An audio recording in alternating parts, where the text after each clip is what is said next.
पीठे तटे भीमरथ्यां वरं पुण्डरीकाय दातुं मुनीन्द्रैः समागत्य तिष्ठन्तमानन्दकन्दं परब्रह्मलिङ्गं भजे पाण्डुरङ्गं कलावज्ञजीवोद्धरार्थावतारम् कलाकाङ्कतेजोऽधिकामोऽधिवक्त्रम्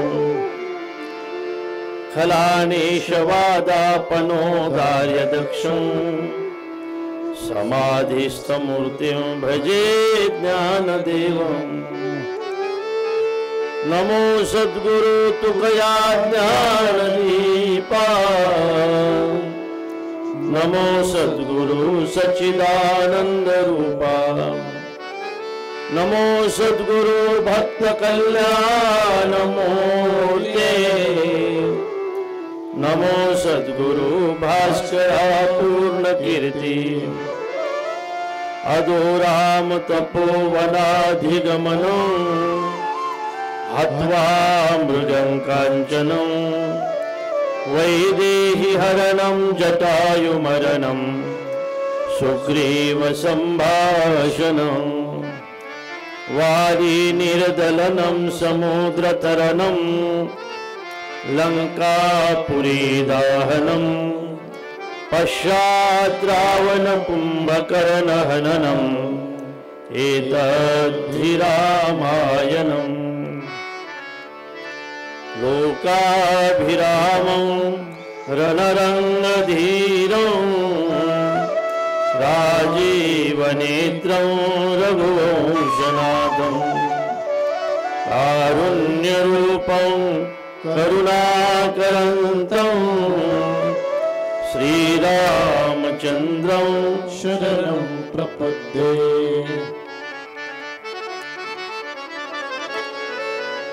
मनोजवं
जय राम जय राम जय जय राम।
वरदा हरि विठ्ठल श्री ज्ञानदेव तुकाराम माऊली ज्ञानेश्वर महाराज की जय।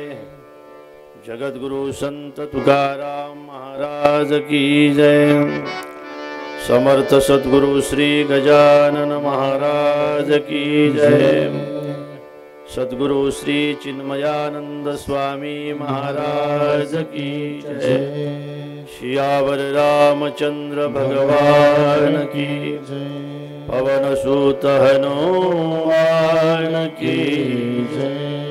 नमः पार्वती पतये हर हर हर महादेव।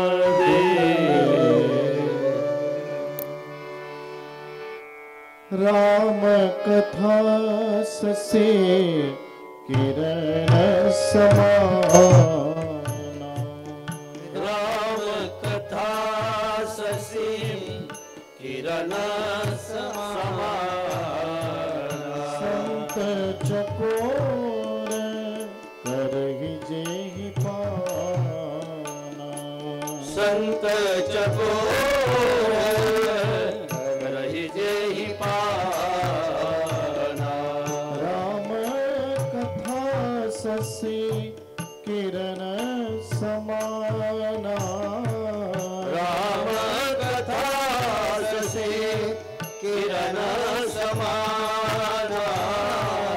संत चकोर करहि जेहि पाना। संत चकोर करहि जेहि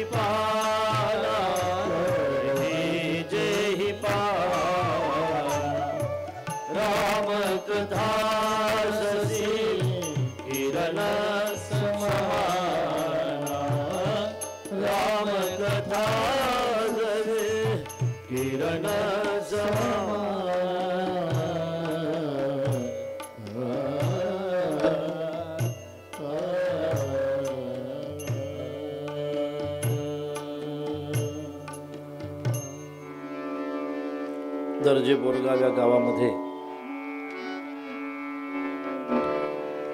सद्गुरू श्री चिन्मयानंद स्वामी महाराज त्यांच्या समाधी सोहळ्याच्या निमित्ताने रामप्रभूच्या या कथा मंदिरामध्ये हनुमंतरायाच्या या पावन दरबारामध्ये आज रामकथेच्या निमित्ताने उपस्थित असणाऱ्या सर्व रामभक्तांना माझा प्रणाम। स्वामी महाराजांच्या 99व्या या पुण्यतिथीच्या निमित्ताने, समाधी सोहळ्याच्या निमित्ताने या ठिकाणी आयोजकाकडून आज या रामकथेची सुरुवात होत आहे।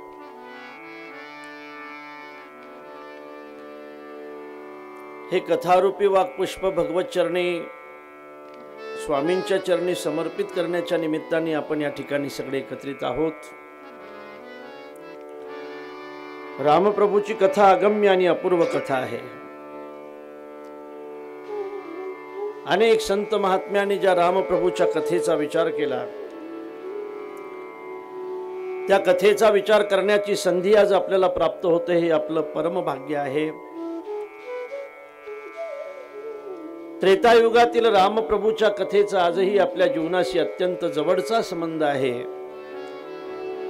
आणि म्हणूनच आपण रामकथेचा या ठिकाणी विचार करत आहोत। स्वामींच्या दरबारामध्ये प्रभूची कथा ऐकण्याचा आपल्या जीवनातला अत्यंत महत्त्वाचा योग आहे। ज्या ठिकाणी हनुमंतरायाचा साक्षात्कार स्वामींना झाला, त्याच ठिकाणी हनुमंतरायाच्या साक्षीने हनुमंतरायाच्या या पावन दरबारामध्ये हनुमंतरायाला अत्यंत आवडती कथा आणि त्या कथेचा आनंद आपण घेणार आहोत सगळेजण। कथेचा विचार करत असताना ही कथा ही कालची कथा नाही, परवाची कथा नाही, ही त्रेतायुगातील कथा आहे। बऱ्याचदा काही बुद्धिवादी लोक असा प्रश्नही करतायत की बाबा कालचं वर्तमानपत्र ज्या ठिकाणी आज जुनं होते, त्या ठिकाणी तुमची त्रेतायुगातील रामप्रभूची कथा आजही जुनी का होत नाही?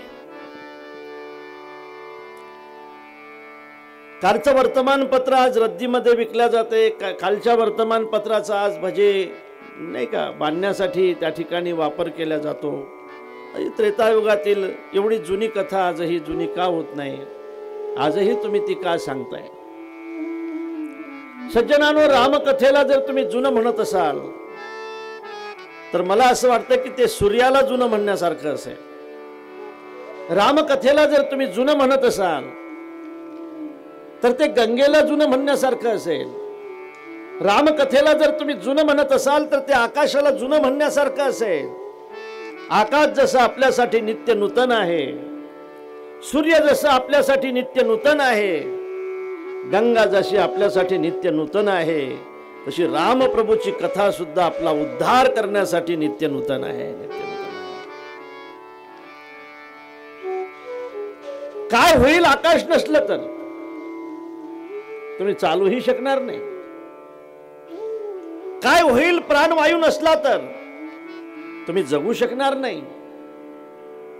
काय होईल सूर्य नसला तर? तुम्हाला प्रकाश भेटणार नाही।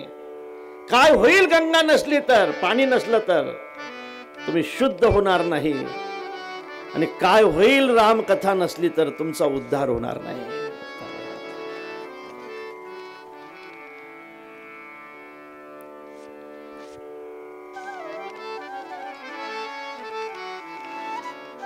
सर्वसामान्याच्या उद्धारासाठी जे ग्रंथ निर्माण झाले, त्या ग्रंथातील ही रामप्रभूची एक कथा आहे।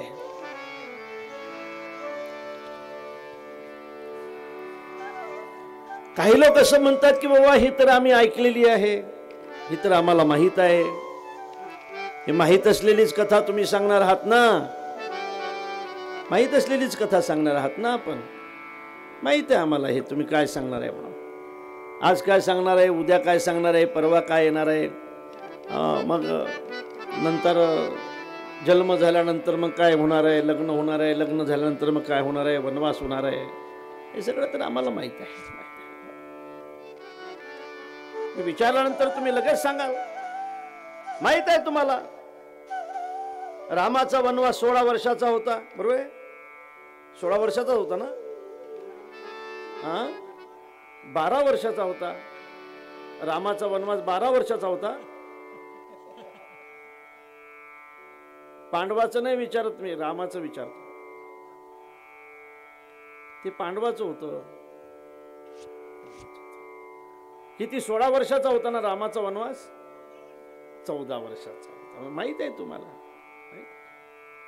रामाच्या भावाचं नाव गंगाराम होतं, माहित आहे तुम्हाला? रामाच्या वडिलाचं नाव लालू होतं, माहित आहे तुम्हाला? राम प्रभू एकदा डुकराच्या पाठीमागे लागले होते, माहित आहे तुम्हाला? श्रीरामाचं आणि बिभीषणाचं युद्ध झालं, मग रावणाचं युद्ध झालं, हे माहित आहे तुम्हाला? हे आले कशाला? माहित असलेलंच.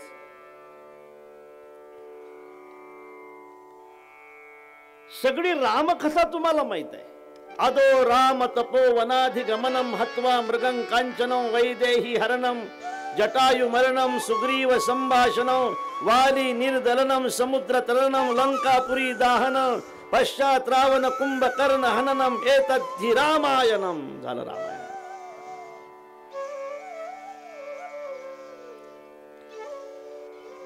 एक मिनिटही जे सगळं रामायण सांगण्यासाठी लागत नाही, त्यासाठी 7 दिवस. जी कथा आम्हाला सगळी माहित आहे त्याच्यासाठी आमचा वेळ घेताय आपण. काही म्हणतायत महाराज बुद्धिवादी लोक असं म्हणतायत, काही सुशिक्षित लोक असं म्हणतायत, काही नेते सुद्धा असं म्हणताय की काय रामायणाची गरज आहे म्हणतात, असं बोलतायत. ते काय महाभारताची गरज आहे म्हणतात. त्यांना चांगला बोलता येत नाही तरी बोलतायत काय रामायणाची महाभारताची गरज आहे बोलतायत.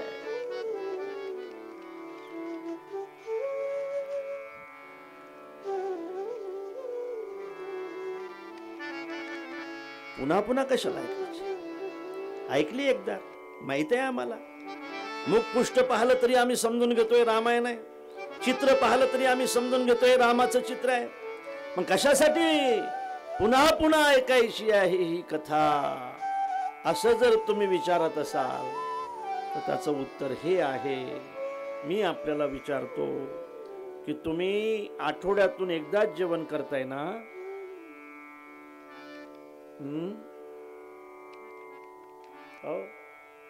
जेवण करत नाही? आठवड्यातून एकदा, रोज किती वेळेला? 3 टाइम. 3 टाइम? बापरे. एका बसनीला किती? 4. मग 2. एका बसनीला 2. जेवण केलं पाहिजे. करताय आपण सगळेजण. तुम्ही तर 2 टाइम 3 टाइम करता. आता याचं काय माहित आहे किती टाइम करताय? चहाची चव पाहता पाहता 2-4 कप चहा निघून जातो. जेवण केलं पाहिजे. कशासाठी केलं पाहिजे जेवण? माझी माऊली असं म्हणते, हे न म्हणावे साधारण अन्न परब्रह्म जान की जे जीवन हे तुकारण विश्वाया. पुन्हा पुन्हा जेवण करताय तुम्ही. मला माहित आहे की 2-4 दिवसाने बदलते, पण भाजी तीच ती असते. तोच तो भात असतो, तोच तो बघा. कधी गुलाबी असतो, कधी पिवळा असतो, कधी हिरवा असतो. नाही नाही, भात पांढराच असतो. तेच ते वरण असते, तीच ती कढी असते, तीच ती कढी. अशी कढी मारा मा, अशी कढी करत असतात मा. त्याला का कढी म्हणतात मा? वारे वा, किती पातळ कढी मा. हे काय तुम्ही कढी खाऊ घालताय मा आम्हाला? हे अशी पातळ कढी असते का मा? इतकी पातळ कढी मा? आईने कानात सांगितलं, बाबू आजची कढी मी केली नाही, आजची कढी सुनबाईनं केली. हा आहे पातळ मा, पण फार टेस्टी आहे मा, फार टेस्टी.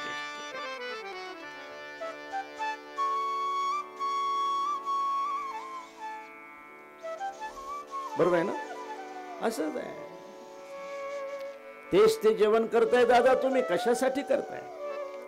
त्याचं उत्तर आहे, ज्याला जिवंत राहण्याची इच्छा असेल त्याने जेवण केलं पाहिजे.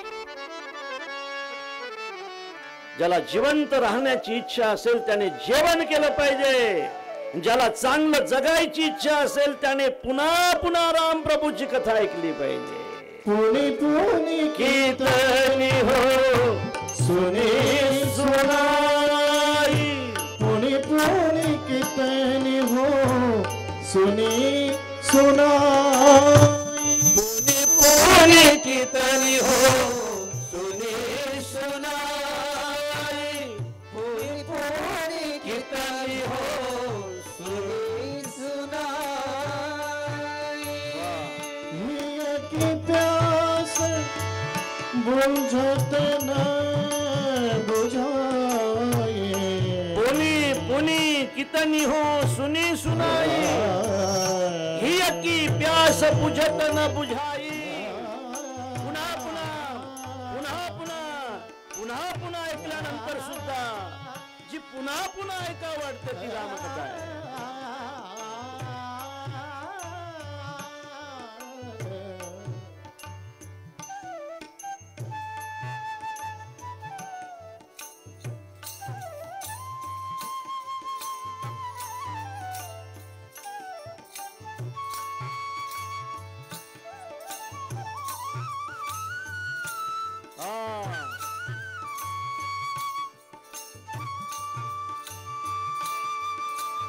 हियर की प्यास बुझत न बुझाए, पुनी पुनी कीर्तनी हो सुनी सुनाई, पुनी पुनी कीर्तनी हो सुनी सुनाई, पुनी पुनी कीर्तनी हो सुनी सुनाई.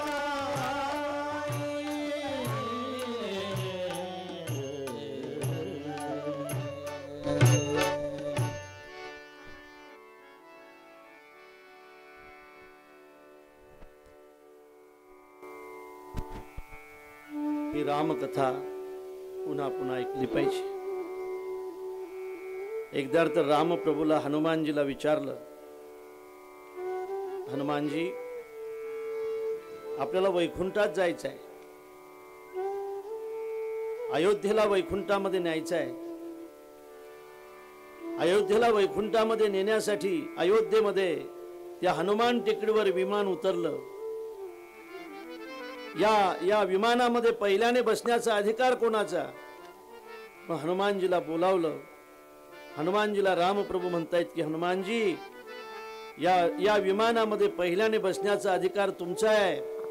प्रभू माझा कसा असेल? नाही, तुम्ही भक्त आहात, आमच्यावर तुमचे फार मोठे उपकार आहेत. खरंच तुम्ही नसते ना तर बिभीषणाला लंका भेटली नसती. हनुमानजी तुम्ही नसते ना सुग्रीवाला किष्किंधा भेटली नसती. आणि हनुमानजी तुम्ही जर नसते ना तर रामाला सीताही भेटली नसती. फार उपकार आहेत तुमचे. एक एकस्य उपकाराय प्राणाम दास्यामि ते कपे, शेषस्य उपकाराय ऋणान नाही का भवाम ऋणो वयम. काय काय सांगावं हनुमानजी तुमचे उपकार. एका उपकारासाठी माझे एक प्राण दिला तर तुमचे 5च उपकार फिरतील. तुमचे असंख्य उपकार माझ्यावर आहेत, कशाने फिरू मी ते उपकार? असं रामप्रभूने म्हणावं दादा. आणि म्हणून हनुमानजीचे उपकार, तुम्ही उपकारी आहात. म्हणून या विमानामध्ये पहिल्याने बसण्याचा अधिकार तुमचा आहे हनुमानजी. हनुमानजीचे नेत्र ढिले होतात. हनुमानजी प्रभूच्या चरणाकडे पाहतात आणि प्रभूला प्रश्न विचारतात की प्रभू, ज्या वैकुंठाला हे विमान जाणार आहे त्या वैकुंठामध्ये कथा आहे? कथा आहे, कथा आहे. अरे मी आहे ना, मी आहे ना, मी आहे ना. तुम्ही कुठं नाही प्रभू. असा कोणता क्षण आहे, असा कोणता कण आहे की ज्यामध्ये तुम्ही नाही. हरि व्यापक सर्वत्र समाना, प्रेम ते प्रगट होई मै जाना. तुम्ही कुठे नाही प्रभू, तुम्ही सर्वच ठिकाणी आहात. पण माझा प्रश्न असा आहे की ज्या वैकुंठामध्ये तुम्ही आम्हाला घेऊन जाणार आहात त्या वैकुंठामध्ये तुमची कथा आहे? अरे मी आहे ना. अरे तुमचं जाऊ द्या हो, मी विचारतोय तो प्रश्नाचं उत्तर द्या. तुमची कथा आहे त्यावेळेला प्रभू म्हणतात हनुमानजी त्या ठिकाणी माझी कथा नाही. मग हनुमानजी म्हणतात ज्या ठिकाणी तुमची कथा नसेल ते वैकुंठ असलं तरी त्या वैकुंठाचं मला काही काम नाही. नको वैकुंठीचा वास.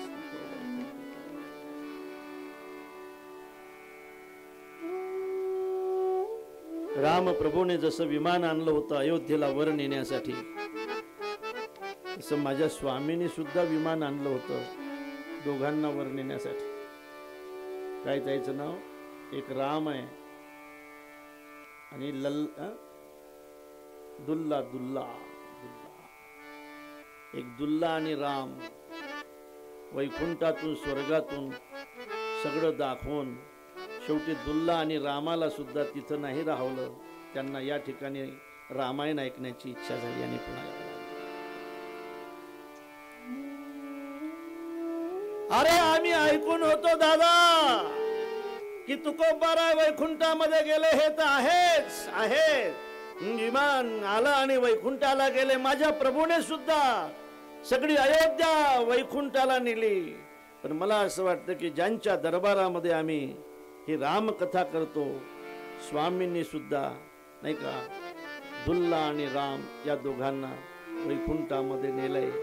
म्हणून ज्याला वैकुंठाला जाण्याची इच्छा असेल, ज्याला स्वर्ग पाहण्याची इच्छा असेल, ज्याला सगळं पाहून परत येण्याची इच्छा असेल, मला असं वाटतं की त्यांनी स्वामीच्या दरबारामध्ये कथा ऐकणं सुद्धा महत्वाचे असेल.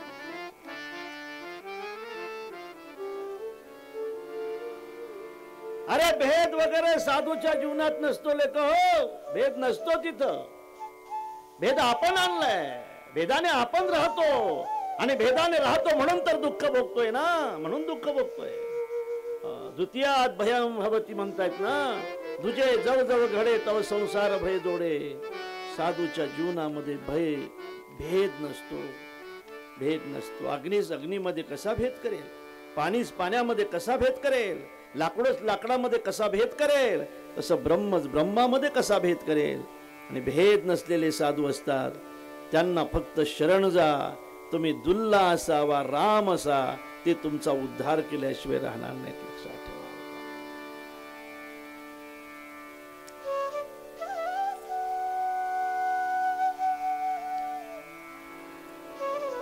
पुन्हा पुन्हा कथा ऐकण्यासाठी आपण बसणार आहोत. आम्ही सुद्धा पुन्हा पुन्हा ही कथा सांगतोय. ही कथा म्हणजे सांगू का खरंच दर्पण आहे. दर्पण. दर्पण माहित आहे ना. दर्पण. दर्पण म्हणजे आरसा. जगातलं असं एकही घर नाही की ज्या घरामध्ये आरसा नाही. काही घरामध्ये फ्रीज असेल, काही घरामध्ये नसेल, काही घरामध्ये वॉशिंग मशीन असेल, काही घरामध्ये नसेल, काही घरामध्ये टीव्ही असेल, काही घरामध्ये नसेल, काही घरामध्ये फोर व्हीलर असेल, काही घरामध्ये नसेल. पण मला असं वाटते जगातलं असं एकही घर नसेल की ज्या घरामध्ये आरसा नसेल. असेल श्रीमंताच्या घरचा आरसा श्रीमंत असेल, गरीबाच्या घरचा आरसा गरीब असेल, श्रीमंत घरच्या आरसाला स्वतंत्र रूम असेल, गरीबाचा आरसा गरीबाच्या घरचा आरसा एखाद्या कावडाच्या आडी त्या कुडामध्ये खोलेला असेल. कधी त्रिकोणी असेल, कधी चौकोनी असेल, कधी षटकोनी असेल. पण आरसा नसेल असं मात्र एकही घर नसेल. आरशाला लोक का विसरत नाही. आरसा प्रवासामध्ये सुद्धा बऱ्याचदा सोबत असतो. आरसा आरसा कशासाठी वापरतायत लोक? सज्जनानो, आरसा आपल्याला आपला चेहरा दाखवतो. दोन गुण आहेत आरशामध्ये. एक तर आपला चेहरा दाखवतो आणि जसा आहे तसा दाखवतो. जसा आहे तसा दाखवतो म्हणूनच म्हाताऱ्या माणसाला आरशाचा जास्त राग येतो.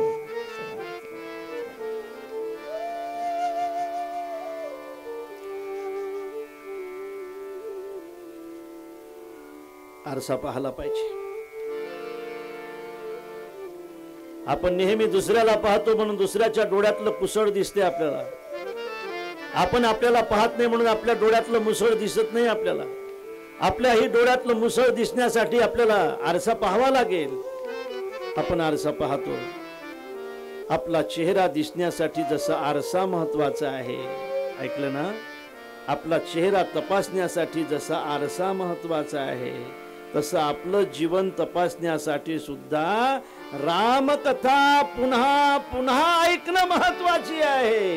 पुणे पुणे कीर्तनी हो सुने सुनाई, पुणे पुणे कीर्तनी हो सुने सुनाई, ही की प्यास बुझत ना बुझाई, ही की प्यास बुझत ना बुझाई, पुणे पुणे कीर्तनी हो सुने सुनाई, पुणे पुणे कीर्तनी हो सुने सुनाई, सुने सुनाई, सुने सुनाई.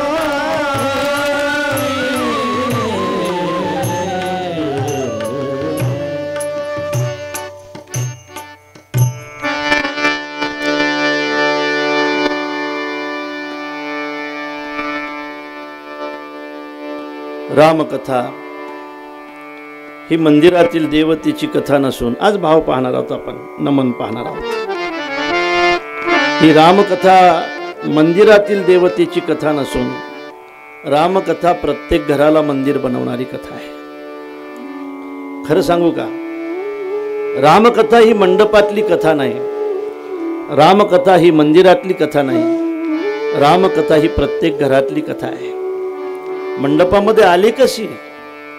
घरातले लोक एखाद्या माणसाला जसं घरातून काढून देत आहेत, ती माणसं जसा सप्त्याच्या मंडपाचा आधार घेऊन राहतात, तसंच मला असं वाटतं की रामकथेला लोकांनी काढून दिलंय म्हणून तिला मंडपात येऊन राहावं लागलं. प्रत्येक घरातली कथा आहे. आजही प्रत्येक घराची अपेक्षा आहे की कथा आपल्या घरात असली पाहिजे. आजही आहे.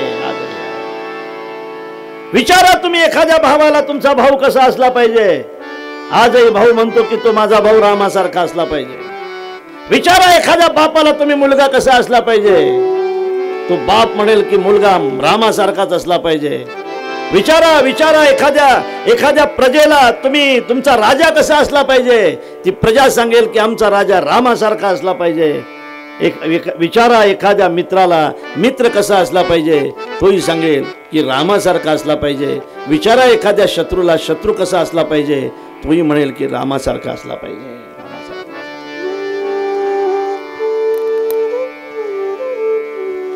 आजही रामायणाची गरज असलेले घर आहे. बरोबर आहे ना?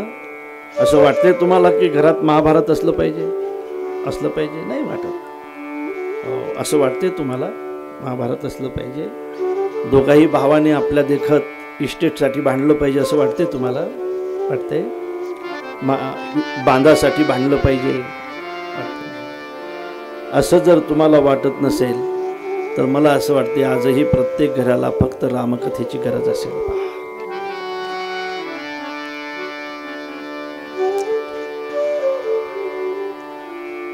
एक भाऊ श्रीमंत होता, एक भाऊ गरीब होता.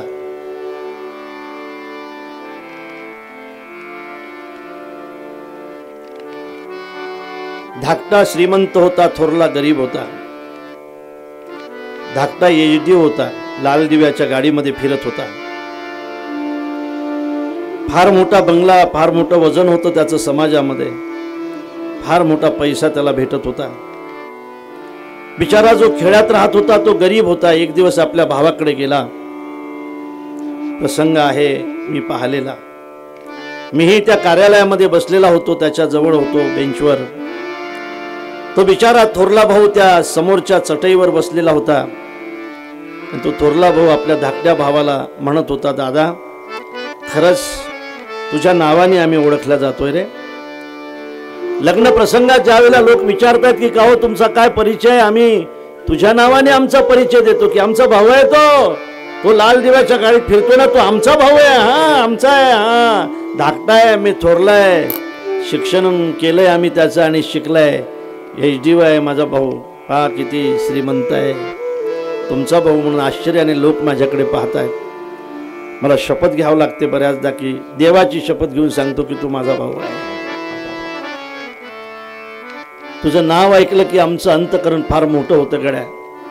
आज तुझ्याकडे आलो, मला थोडी गरज आहे. माझ्या मुलीचं लग्न ठरलंय, मला आज तुझ्यापासून कधी मागितले नाहीत, पण 1 लाख रुपयाची गरज आहे बघ, ते मागण्यासाठी मी आलो. जो थोरला भाऊ सख्खा खाली बसलेला होता, धाकटा भाऊ वर त्या खुर्चीवर झोके खेळत होता, पेनाशी खेळत होता, आणि हा थोरला भाऊ त्याला विनंती करत होता की गड्या मला 1 लाख रुपये पाहिजेत, मी आजपर्यंत तुला कधी मागितले नाहीत, पण मला मुलीच्या लग्नासाठी पाहिजेत. त्यावेळेला माझं लक्ष गेलं, तुम्हाला सांगतो. एक पडदा होता, पडदा, आणि त्या पडद्याच्या आडी आहे ना एक म्हैस उभी होती, म्हैस. ती म्हणत होती,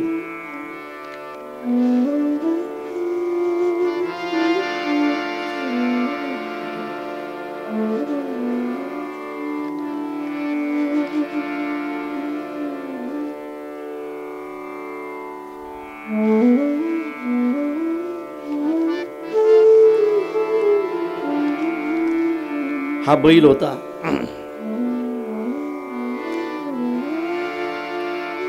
आपल्या भावाला म्हटला देईल मी तुला पैसे,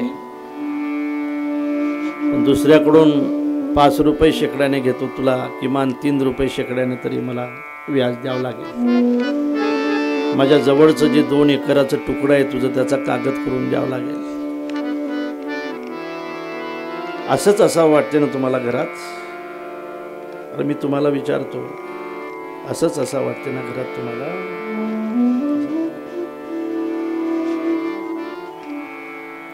वाटते ना? मग रामकथा ऐकली पाहिजे. पुनी पुनी कितनी हो सुनी सुनाई, हिय की प्यास बुझत न बुझाई.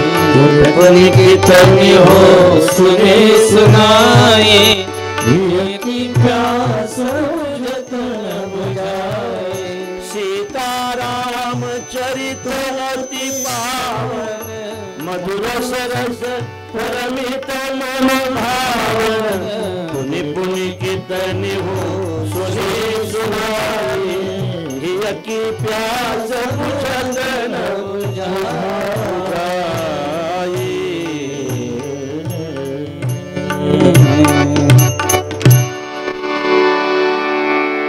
तुमच्या देखत तुमच्या मुलाने भांडू नये असं वाटत असेल तर कथा ऐकली पाहिजे. राम लक्ष्मण कसे राहतात त्याला जरा ऐकवलं पाहिजे. बरोबर आहे ना मी बोलतोय? हे बरोबर आहे ना?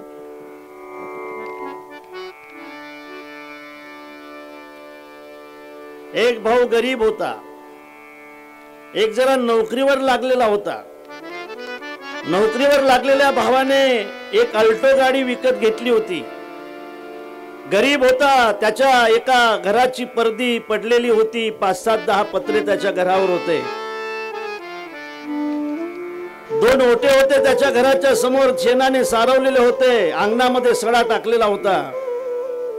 एका ओट्यावर आई बसली होती, एका ओट्यावर वडील बसलेले होते. म्हातारे होते बिचारे दोघेही, आपल्या गरीब पोरामध्ये राहत होते. आणि संध्याकाळची वेळ होती, उन्हाळ्याचे दिवस होते, आणि ती गाडी आता धीरे धीरे धीरे धीरे त्यांना खरं म्हणजे त्यांच्या बाजूनेच ती अशी चालत होती. आणि दोघांचं लक्ष त्या गाडीकडे गेलं. आणि म्हातारेने विचारलं, काय हो, कोणाची गाडी आहे होई?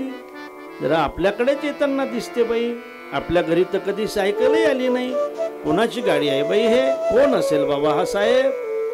मग गाडी त्या ठिकाणी समोर यावी, त्या अंगणामध्ये उभी राहावी. उभी राहिल्यानंतर त्या स्टेरिंग वरून आपल्या मुलाने त्या ठिकाणी उतरावं. ते इन केलेली ते शरीर, तो गॉगल असं पाहिल्यानंतर वडिलाची ओढ थरथरायला लागावे. माझंच पोरग आहे, शिकलंय बिचारा, चीज झालंय माझ्या जीवनाच. त्यांनी आपल्या वडिलाजवळ जावं, वडिलाचं दर्शन घ्यावं. वडिलाने अत्यंत प्रेमाने, गरीब बापाने आपल्या मुलाच्या पाठीवरून हात फिरवावा, आईचा कंठ दाटून यावा. मग त्याने आईजवळ जावं. आईजवळ गेल्यानंतर आईचं दर्शन नाही, त्यांना आईच्या कुशीमध्ये डोकं घालावा. खूप रडावं दोघांनी. दादा, शीत झालंय माझ्या जीवनाचं. दुसऱ्याच्या घरचे भांडे घासल्याशिवाय चूल पेटत नव्हती रे रामू, आपली चूल पेटत नव्हती. तीळ संक्रांतीच्या दिवशी सुद्धा पोळ्या करता येत नव्हत्या, काही परिस्थितीच नव्हती रे दादा आपली. शीत झालंय माझ्या जीवनाचं, शिकलंय माझं पोरग. गाडी घेतली हा मा, तू घेतली म्हटले हा मा, तुझ्या आशीर्वादाने घेतली मा, तुझ्या कष्टाचं चीज आहे मा हे. दुसऱ्याच्या घरचे भांडे घासले, तू खुरपण केलं दुसऱ्याच्या शेतामध्ये म्हणून शिकलोय ना मामी. लागली मला नोकरी म्हणून काय झालं, हे गाडी तुझा आशीर्वाद आहे मा. ते काय आई वडिलाचा आशीर्वाद लिहिलंय मा गाडीवर.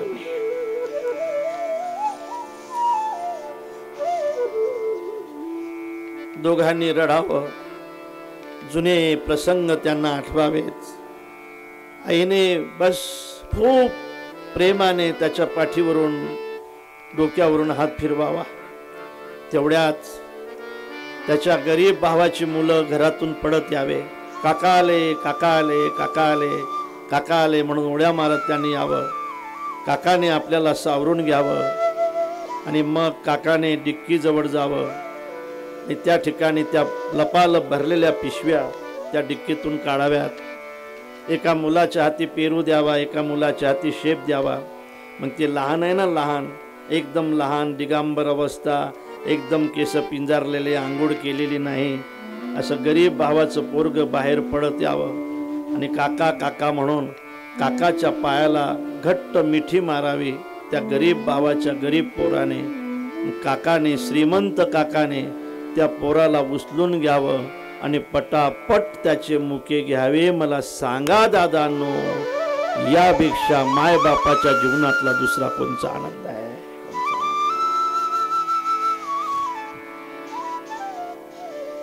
बरोबर आहे ना माझं? अरे हा आनंद जर तुम्ही प्रपंचामध्ये घेऊ शकत नसाल तर जगता कशाला दादा? तुम्ही जगताय कशाला?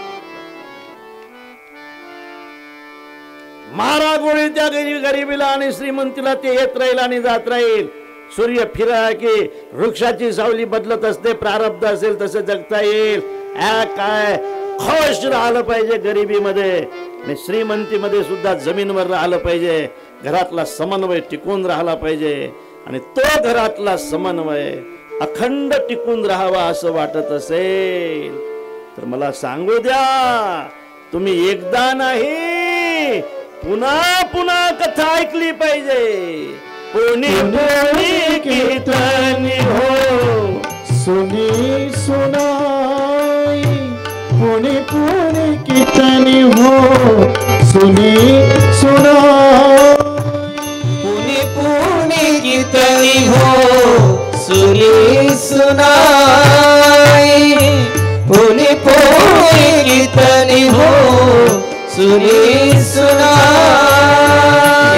की प्यास बुझत न बुझाई, की प्यास बुझत न बुझाई, पुनि पुनि कीर्तनी हो सुनी सुनाई, पुनि पुनि कीर्तनी हो सुनी सुनाई, सुनी सुनाई, सुनी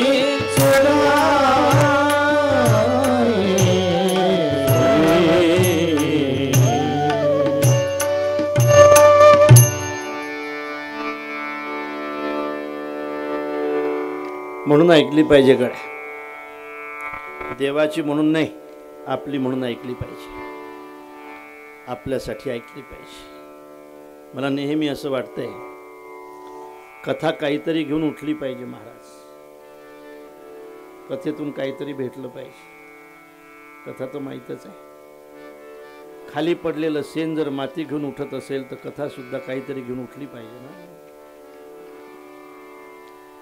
ज्याच्यासाठी आहे ते झालं पाहिजे ना. हे का फक्त ऐकायसाठी आहे का? ज्याच्यासाठी आहे ते परिवर्तन समाजामध्ये झालं पाहिजे. त्यासाठी जर कथा असेल तर मला असं वाटतंय की फक्त घरातल्या एका सदस्याने नाही, सगळ्यांनी ऐकली पाहिजे. सगळ्यांनी माझी विनंती आहे तुम्हाला, मायबाप या, बापाने आलं पाहिजे, मायेने आलं पाहिजे, मुलांनी आलं पाहिजे, नाही का? तुळशीदासजींनी ही कथा आपल्यापर्यंत आणून दिली. म्हणून आपण आता काय करणार आहोत, तुळशीदासजीचं चरित्र पाहणार आहोत थोडक्यामध्ये. प्रत्येक साधूला एक जीवन असतं, प्रत्येक साधूचं एक चरित्र असतं. वेगवेगळी लीला प्रत्येक साधूच्या जीवनामध्ये असते, वेगवेगळी लीला असते, वेगवेगळी लीला असते. वेगवेगळी लीला आपल्या साधूच्या जीवनामध्ये साधू करत असतात. सहज लीला या लीला असते बघा. यासाठी अट्टास करतात असं नाही, सहज सहज सहज त्यांच्या जीवनामध्ये लीला असते. एखादे साधू असे असतात की जे सहज रेड्याच्या मुखातून वेद बोलवतायत. एखादे साधू असे असतात की जे सहज आपले शब्द दगडाला घेऊन तारतायत. एखादे साधू असे असतात की सहज त्यांच्या घरी देव जातो, 36 वर्ष पाणी भरण्याचं काम करतो. एखादे साधू असे असतात की त्यांच्या शिष्याचा जर मुलगा गेला ना, वारला ना, तर सहज त्याला आवाज देतात आणि त्याला उठवतात, तीर्थ देतात आणि उठवतात. ही सहजता असते साधूच्या जीवनात. सहज बोलणे हित उपदेश, सहज बोलणे हित उपदेश, करुणी सायास शिकविचे, करुणी सायास शिकविचे, काय या संताचे मान उपकार, काय सांगू आता संताचे उपकार.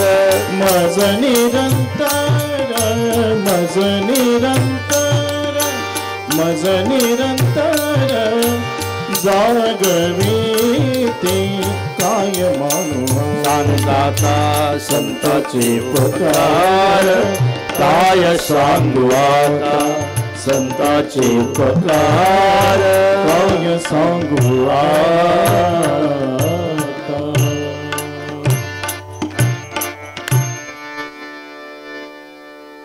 आज पर्व काळ आहे,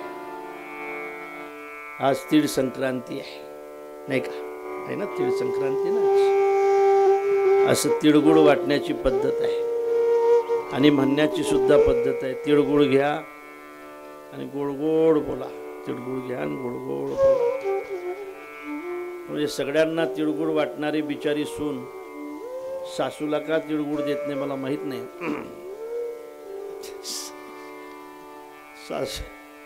सासूच्या हातावर तिळगुळ देऊन सांगितलं पाहिजे, सासूबाई तिळगुळ घ्या आणि गुडगोड. आज तीळ संक्रांती आहे. आज हा महिलांचा सण आहे, बरोबर आहे ना? कुणाचा सण आहे हा? तीळ संक्रांती कुणाचा सण आहे?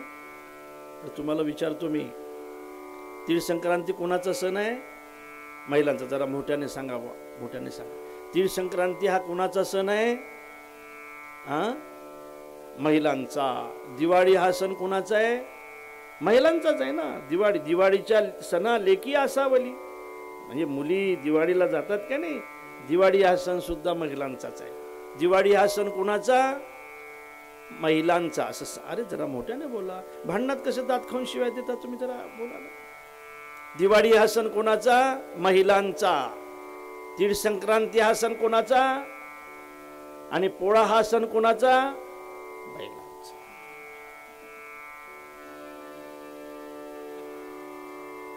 ऐकलं का? बैलांचा म्हणतात, म्हणजे तुमचा. आज तीळ संक्रांतीचा सण आहे. आज वाण देण्याची पद्धत आहे. आपली ही हिंदू संस्कृती आहे. प्रत्येक सणाला वेगवेगळा एक इतिहास आहे आणि म्हणून तीळ संक्रांतीच्या या पर्वावर खरं म्हणजे आजची ही रामकथा या ठिकाणी सुरू होत आहे.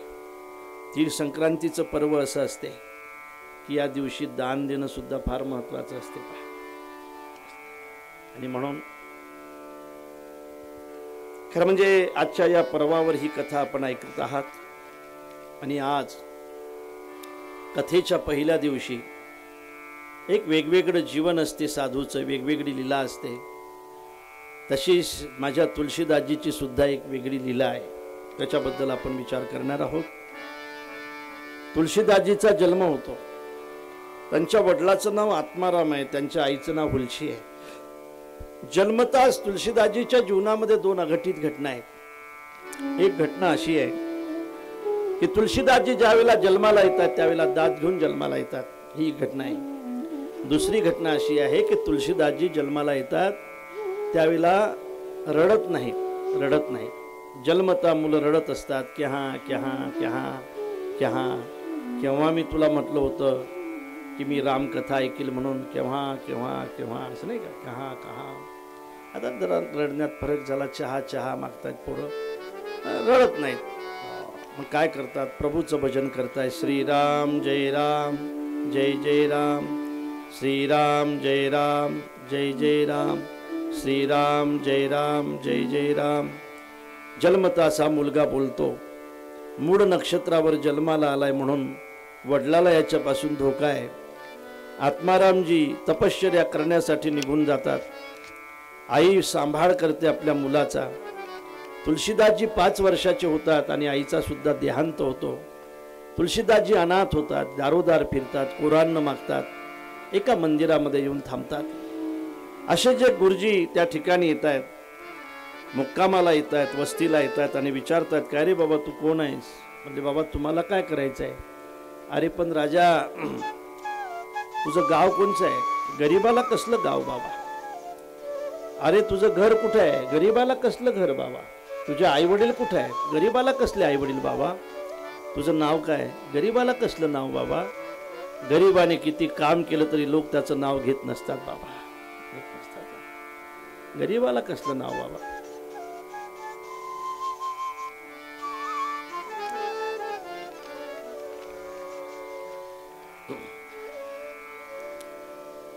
तुला कोणी नाही? नाही बाबा.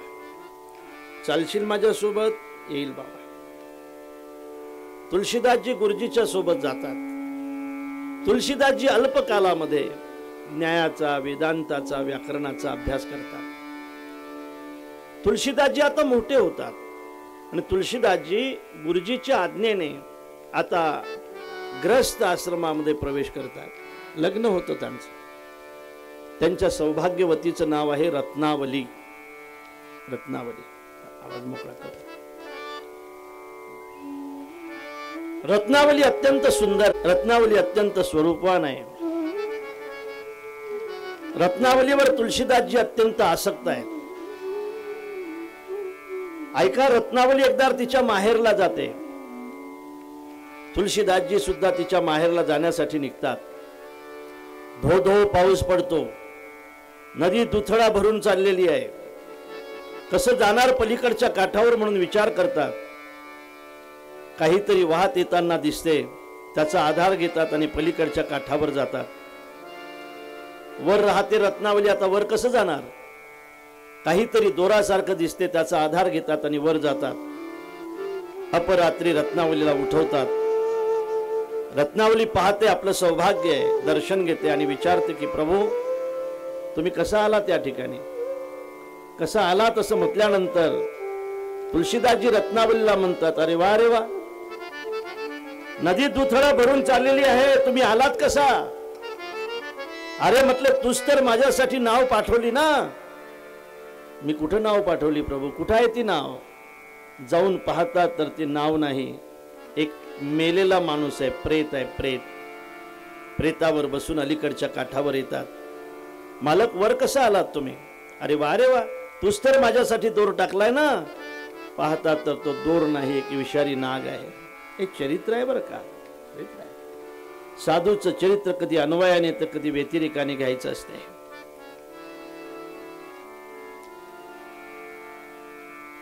आपल्या जीवनामध्ये काही गोष्टीचा पश्चाताप होण्यासाठी साधूचं चरित्र पाहिलं पाहिजे. सापाचा आधार घेऊन वर जातात. रत्नावली देवाचे उपकार मानते की माझं सौभाग्य जिवंत ठेवलं देवा तू. रत्नावली आता दर्शन घेते आपल्या सौभाग्याचं. हात जोडून समोर उभी राहते. रत्नावली म्हणते, मालक तुम्ही माझ्यावर आसक्त आहात म्हणून प्रेतावर बसून आलात, सापाला धरून वर आलात तुम्ही. मालक तुम्ही माझ्यावर आसक्त आहात, मी सुंदर आहे म्हणून ना. मालक माझा प्रश्न आहे तुम्हाला, मी जर इतकी सुंदर आहे मालक, मी जर इतकी सुंदर आहे तर मालक मला बनवणारा किती सुंदर असेल मालक, त्याचा विचार करा ना.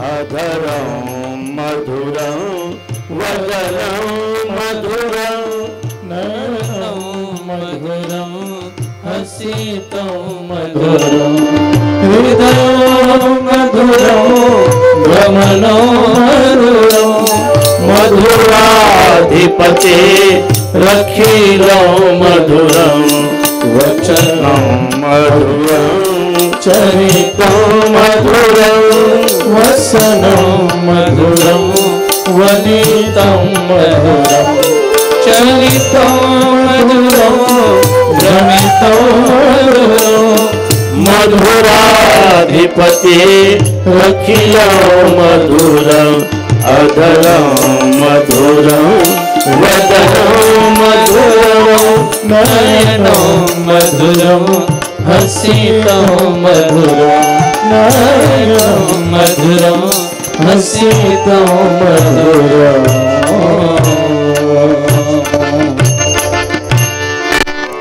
मला बनवणारा किती सुंदर असेल. चित्र जर इतके सुंदर आहेत तर चित्रकाराच्या कल्पना किती सुंदर असतील.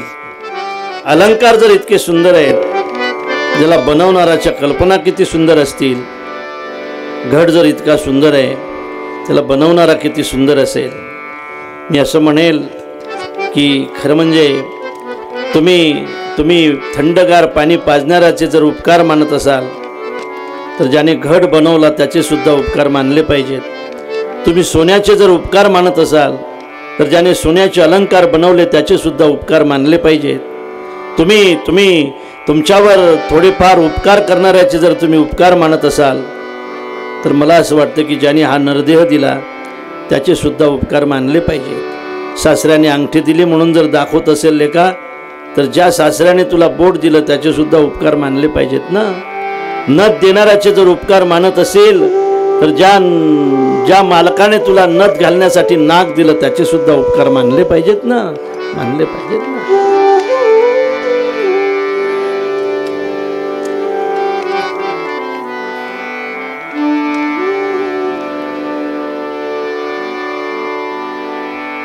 सज्जनानो, रत्नावली आपल्या सौभाग्याला समजून सांगते आणि तुळशीदासजीला पश्चाताप होतो. मी असं म्हणेल, या कथेतला भाव असा आहे की चांगलं सांगणारा जर एखादा माणूस असेल तर त्याचं ऐकायला काय हरकत आहे. नाही, तू गरीब आहेस, आम्ही गरीबाचं ऐकणारी माणसं नाही, आम्ही फक्त आमदार खासदाराचंच ऐकतो. गरीब आहेस का तू? अरे बाबा, एखादा गरीब माणूस ओरडत आला तुमच्याकडे आणि तो सांगत असला, पाटील, अरे पाठीमागून वाळाला आग लागली पाटील, सावधान, असं जर एखाद्या गरीब माणसाने सांगितलं तर तुम्ही ऐकणार नाही? ऐकणार नाही? हितम अप्य धनस्य वाक्यम न ब्रूयते. हितकारक असून सुद्धा ऐकायचं नसते. आपल्या हिताचं जर कोणी सांगत असेल तर त्याच्या जातीचाही विचार करायचा नसतो. आपल्या हिताचं जर कोणी सांगत असेल तर त्याच्या वयाचाही विचार करायचा नसतो.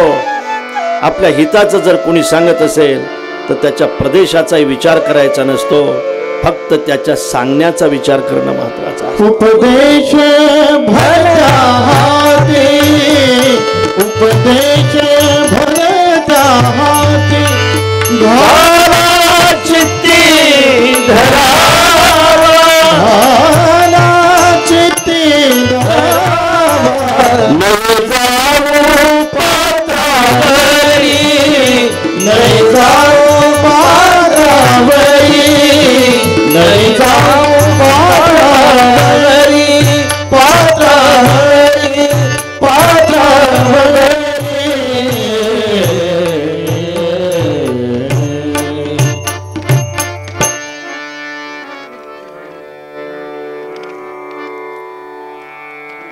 मुलाने 10वी मध्ये पास व्हावं अशी आईची इच्छा होती. आईने त्याला भरपूर, खरं म्हणजे गरिबीतलं जीवन कठत असताना सुद्धा मुलाला शिकण्यासाठी पैसा लावला. 10वी मध्ये माझं पोरग पास होईल अशी तिला हमी होती. पोरग मार्कलिस्ट घेऊन आलं, आईला आवाज दिलाय, मा हे मार्कलिस्ट. आई धावतच आली, आपल्या पदराला हात पुसत पुसत आलेले माईने ते मार्कलिस्ट आपल्या हातात घेतलं. आईला राग आला ते मार्कलिस्ट पाहिल्यानंतर, कारण नाऱ्या 3 विषयामध्ये नापास झाला होता. आईने त्याच्या श्रीमुखामध्ये जाळ काढला. बापावर गेला लेका, बापावर गेला.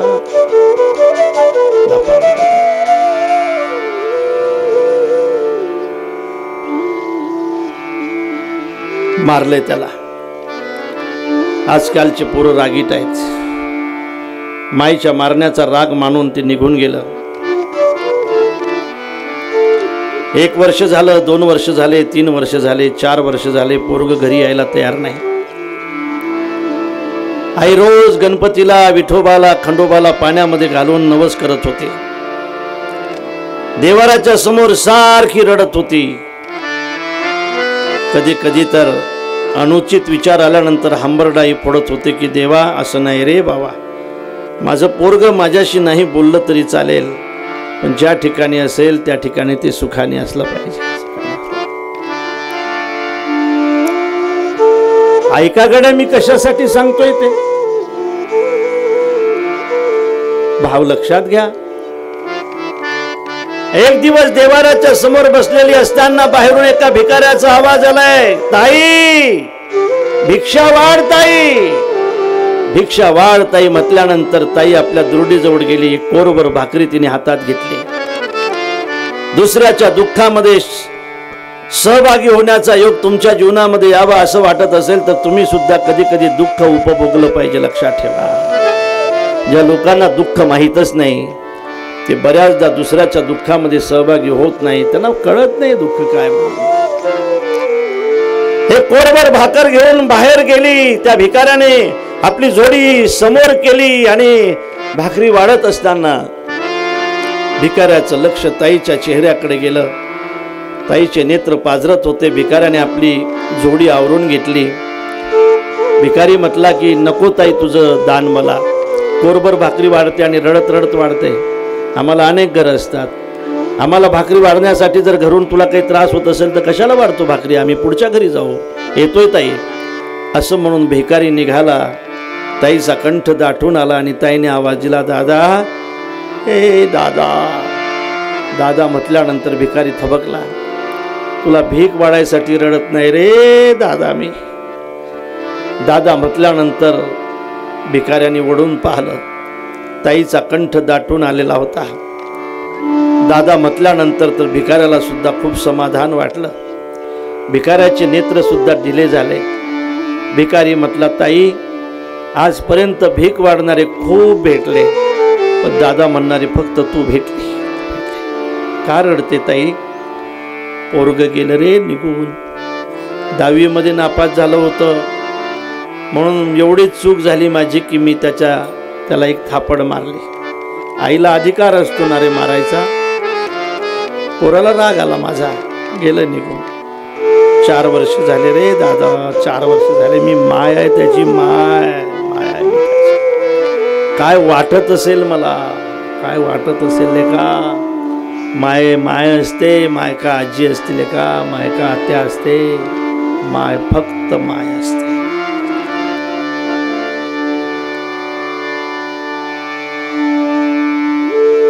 काय वाटत असेल मला, काय वाटत असेल.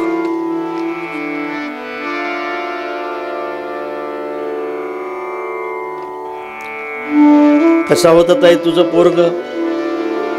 राजा कुरडे केस आहेत त्याचे, सावळा रंग आहे माझ्या पोराचा, सडपातळ बांधा आहे, सरळ नाक आहे.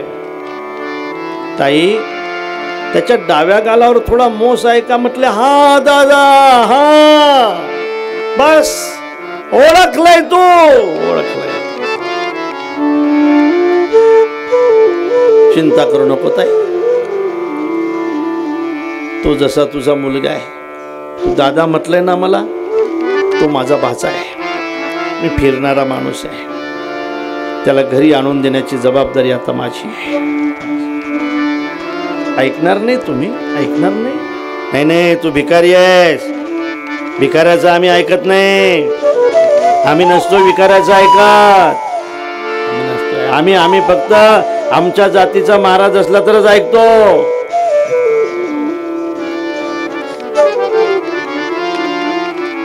असं म्हणणार तुम्ही? उपदेश भलताती, उपदेश भलताती, झाला चित्ती धरावा, हो झाला चित्ती धरावा. उपदेश भलताती, उपदेश भलताती, झाला चित्ती धरावा, ओ झाला चित्ती धरावा.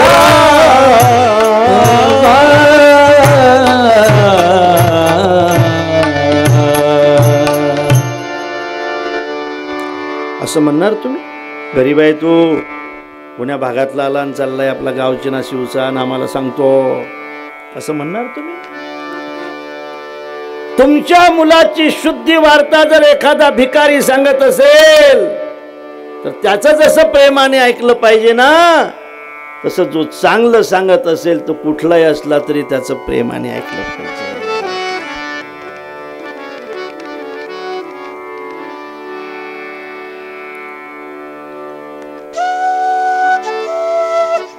चुकल्या बाळकाची शुद्धी वार्ता, जेने सादरे ऐके माता, तेने आदरे हरिकथा संत कथा परिसावे. इतकी चांगली कथा ऐका, मग मला सुद्धा आनंद वाटेल. मला सुद्धा ऐकायची, मला करायची नाही, फक्त ऐकायची सुद्धा आहे. ऐकायची सुद्धा आहे. तुमच्यासोबत मला ऐकायला भेटते. इतकी चांगली ऐका, इतकी मस्त ऐका. आता मस्त सगळं विसरून ऐका. काय बाई दूध उघडच आहे, माझं काय करते काय सांगावं. सुनबाई तर आमची काही झोपेलच असेल बाई, सुद्धा काय होईल बाई. जितक्या प्रेमाने तुम्ही कथा ऐकसाल तितक्या प्रेमाने देव सुद्धा तुमच्यावर कृपा करेल. नाही नाही, आम्ही आमच्याच भागातल्या महाराजचा ऐकतो. अरे बाबा, ज्याने तुमचा उद्धार केला ते बाबा कुठले होते? देश वेश नव्हे माझा, सहज फिरत आलो. देश वेश नव्हे माझा, सहज फिरत आलो. करू सत्ता तोंडावरी, कोठे स्थिर राहिलो. सत्ता कोणावरी, कोठे स्थिर राहिलो. पाय डोळे म्हणता माझे, तेही कैसा मोकलीलो. तोही म्हणता माझे, तोही कैसा राहिलो.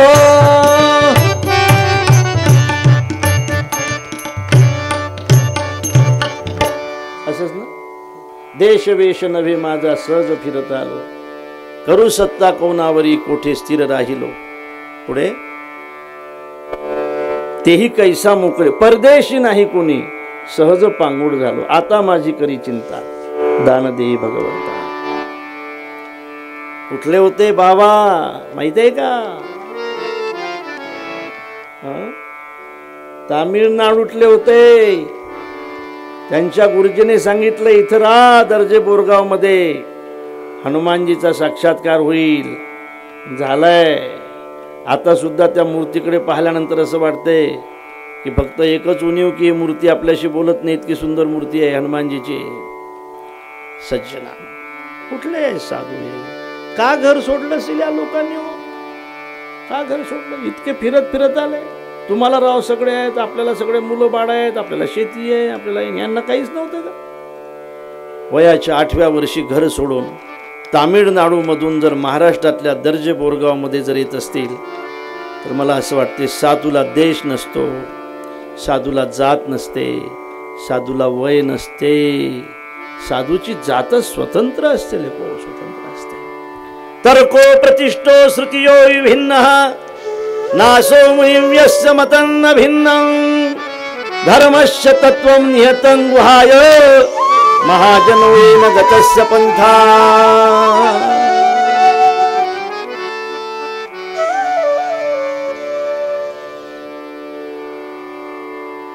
रत्नावलीने आपल्या सौभाग्याला सांगितलं तुळशीदासजीला, आणि तुळशीदासजीला म्हटले काय हो मी इतकी सुंदर आहे.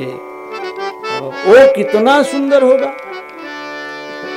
जरी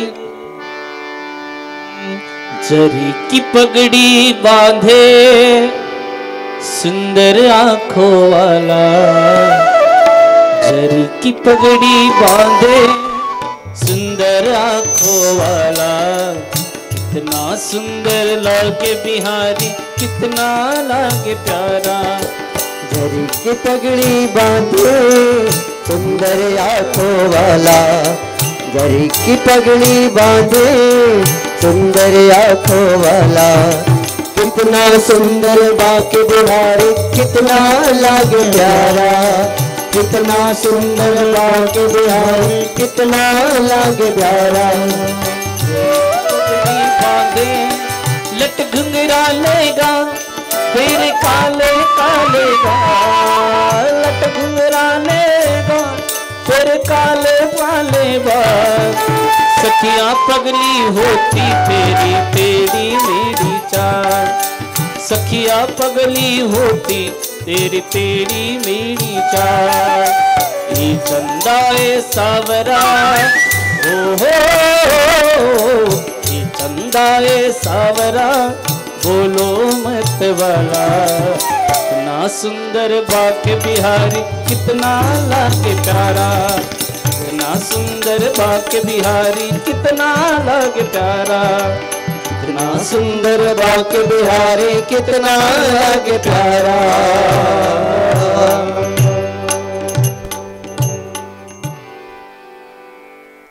रत्नावलीने उपदेश केला.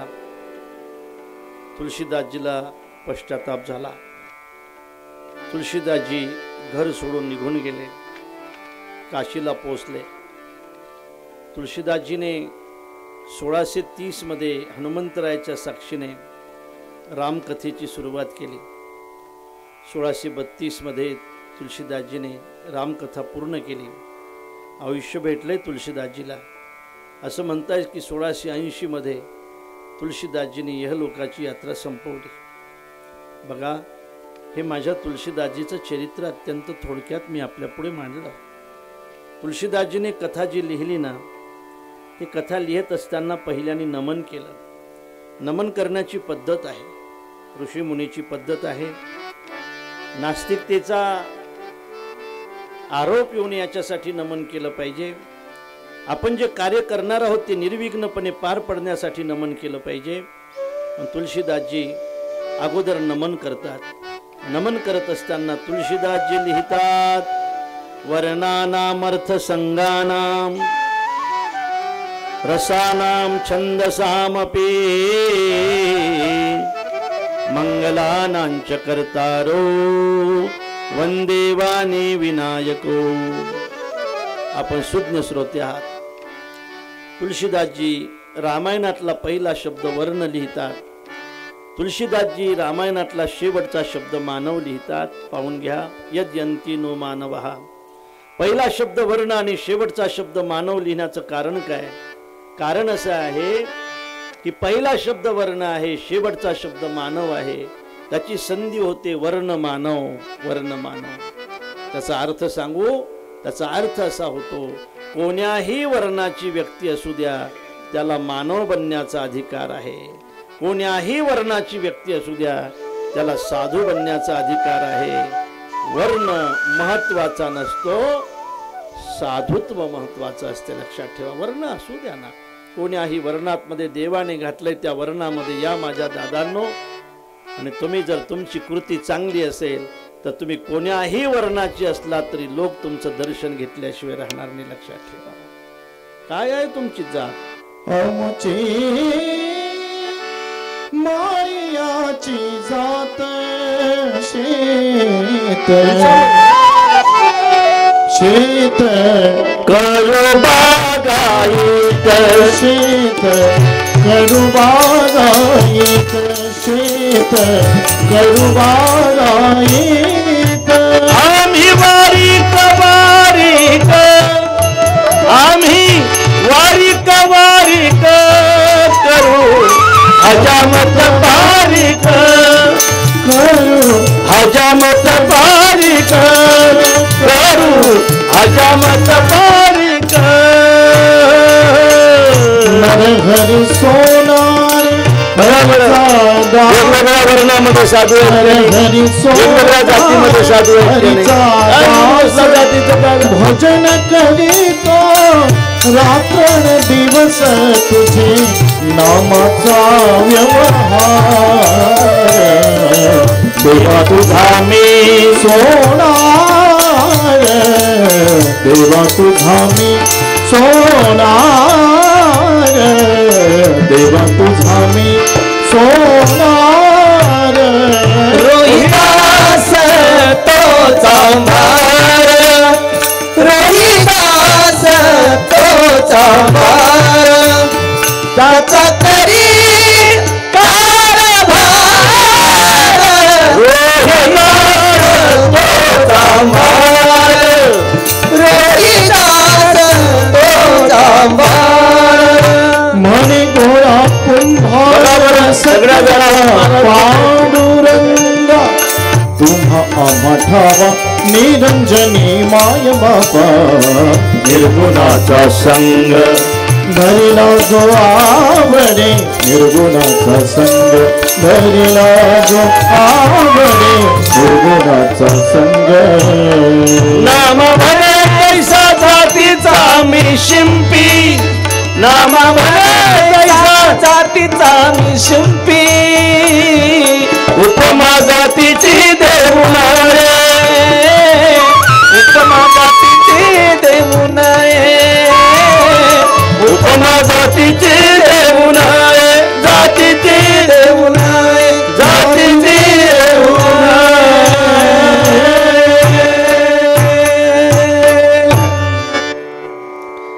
वर्ण कोणचाही असू द्या,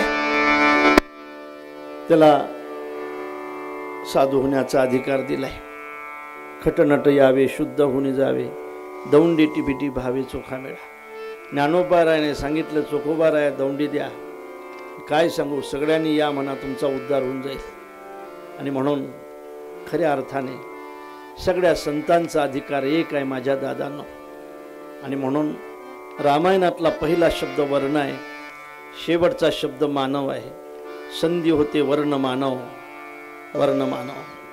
पहिल्या श्लोकामध्ये महाराज तुलसीदासजी वंदे वाणी विनायको, वाणीला आणि विनायकाला वंदन करतायत. सरस्वतीला आणि विनायकाला वंदन करण्याचं कारण विचारल्यानंतर ते सांगतायत, सरस्वती ही वाणीची देवता आहे आणि गणपती ही ज्ञानाची देवता आहे. मला ज्ञानाचीही गरज आहे, मला वाणीचीही गरज आहे. ज्ञानाची गरज आहे माझा उद्धार होण्यासाठी, वाणीची गरज आहे समाजाचा उद्धार करण्यासाठी, हे ज्ञान समाजापर्यंत पोस्ट करण्यासाठी. म्हणून वाणी आणि ज्ञान ह्या दोन गोष्टी अत्यंत महत्त्वाच्या असतात. वाणीच्या बुडाशी ज्ञान असलं पाहिजे. ज्या वाणीच्या बुडाशी ज्ञान नाही ती वाणी करमणूक करेल, उद्धार करणार नाही. करमणुकीकडे लोकांचा जास्त कल आहे, उद्धाराकडे नाही. आणि म्हणून वाणी चांगली असली पाहिजे, पण त्या वाणीच्या बुडाशी ज्ञान असलं पाहिजे. काही लोक वाणीने खूप चांगले असतात, पण त्याच्या बुडाशी ज्ञान नसते, लक्षात ठेवा. आपण पाहतो नेहमी एक वर्ग असा आहे की वाणी चांगली आहे पण ज्ञान नाही. एक वर्ग असा आहे की ज्ञानही नाही वाणीही नाही. एक साधूचा वर्ग असा आहे की वाणी कमी आहे पण ज्ञान विपुल आहे. एक वर्ग असा आहे वाणी आहे आणि ज्ञानही आहे.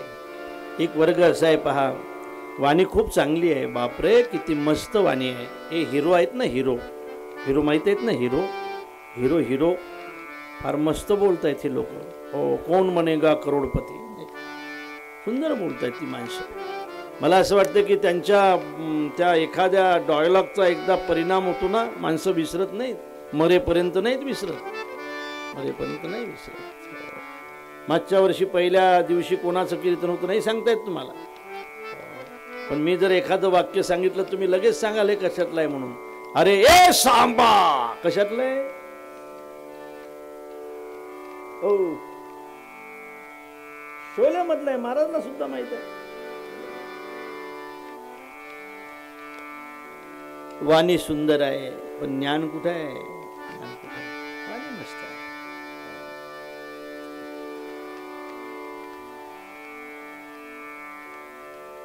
वाणी पण ज्ञान नाही. करमणूक होईल, उद्धार नाही होणार.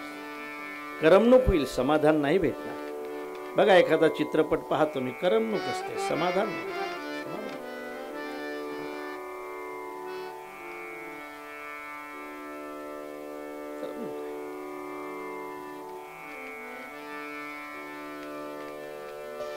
एक वर्ग समाजातला असा आहे की वाणी नाही आणि ज्ञानही नाही.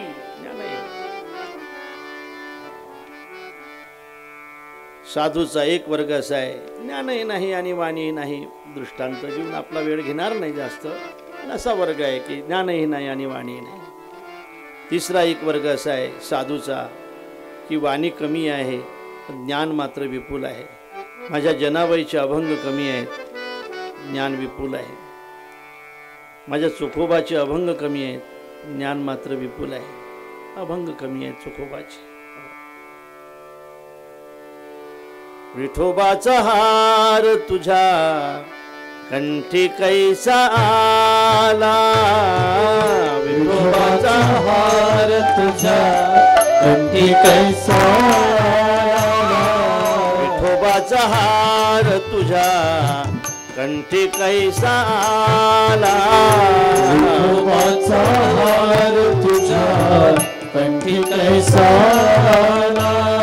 शिव्या देती म्हणती म्हारे देव पाठविला, शिव्या देती म्हणती म्हारे देव पाठविला,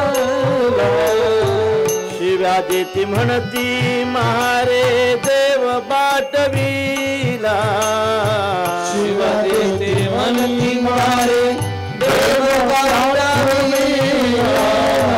धाव घाली विठू आता चालू नको मंद, धाव घा.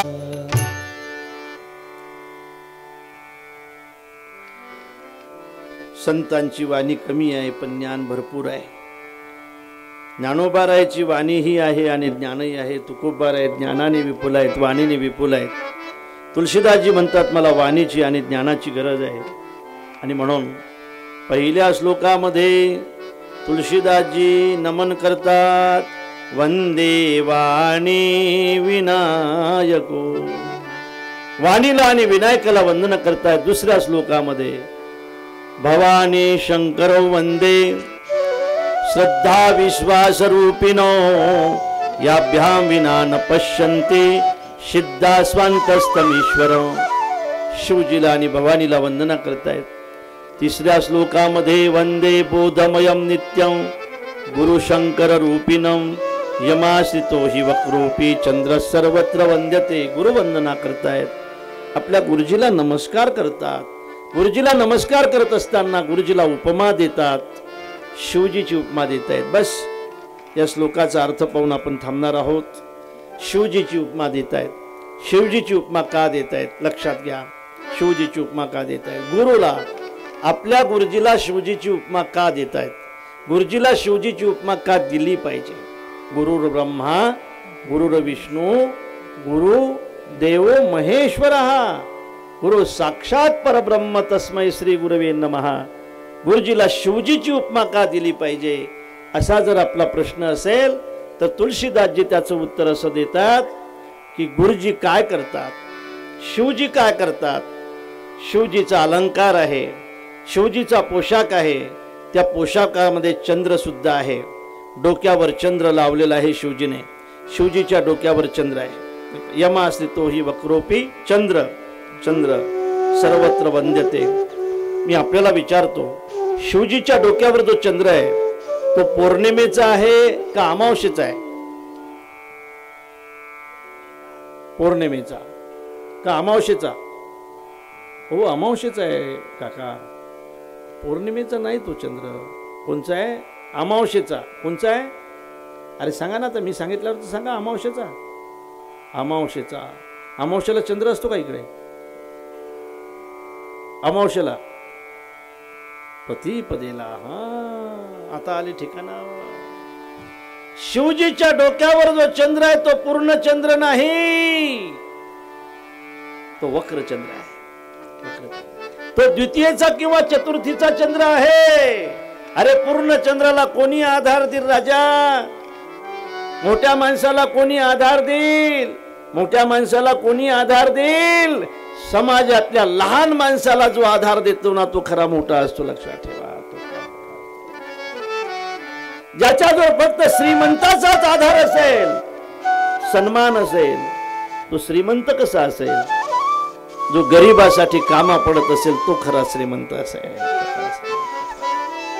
ज्याला आधाराची गरज आहे त्याला आधार देत असाल तर तुम्ही श्रीमंत आहात ना, तुम्ही आधार देणारे आहात ना. आणि म्हणून शिवजीच्या डोक्यावर जो चंद्र आहे तो पौर्णिमेचा चंद्र नाही महाराज, तो द्वितीयेचा चंद्र आहे, तो चतुर्थीचा चंद्र आहे. म्हणून पौर्णिमेच्या चंद्राची कोणी पूजा करत नाही आणि चतुर्थीच्या चंद्राची पूजा केल्याशिवाय लोक जेवण करत नाही.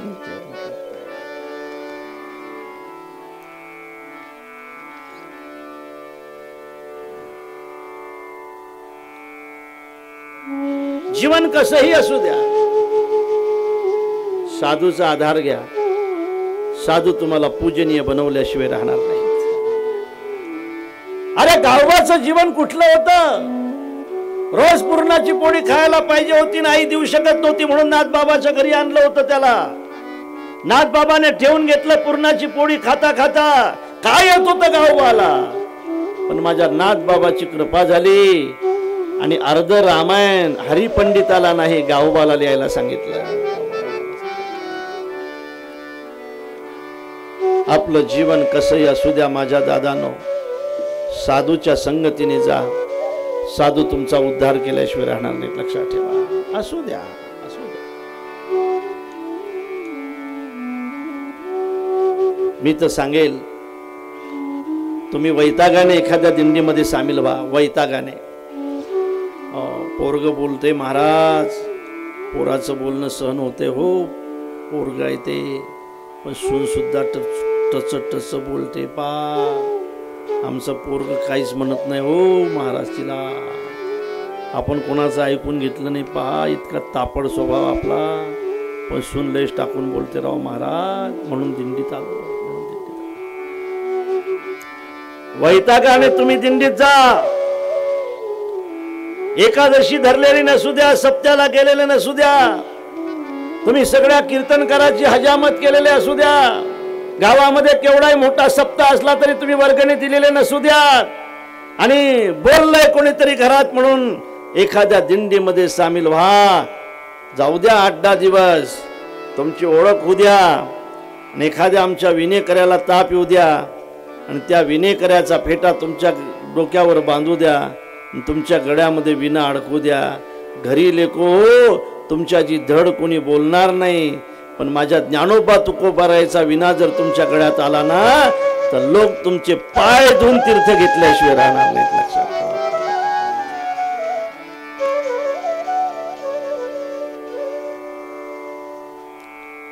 आधार घेताना सुद्धा आपलं जीवन कसंही असू द्या, चांगल्या माणसाचा आधार घ्या. पूजनीय बनाल तुम्ही.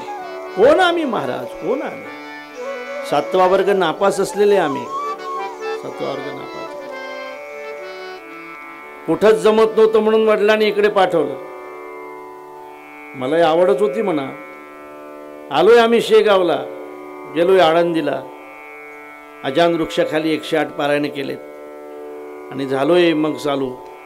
आज तुमच्या समोर बसलेले आहोत. 7वा वर्ग नापास असलेला माणूस जर महाराष्ट्रभर कथा करत असेल ते उपकार आहेत कोणाचे?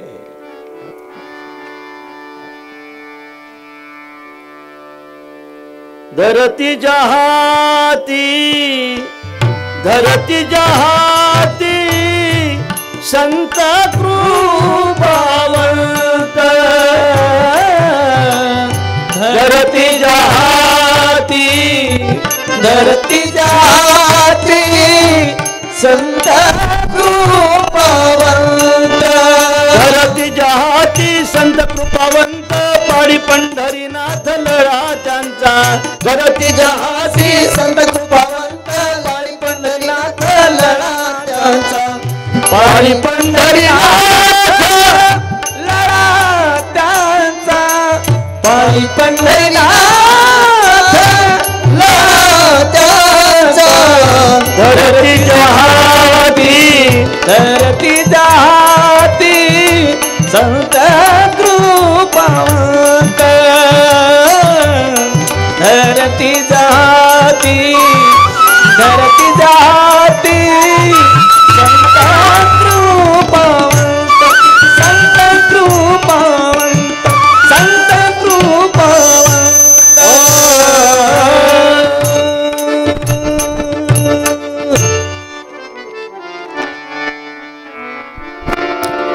झाली आजची कथा.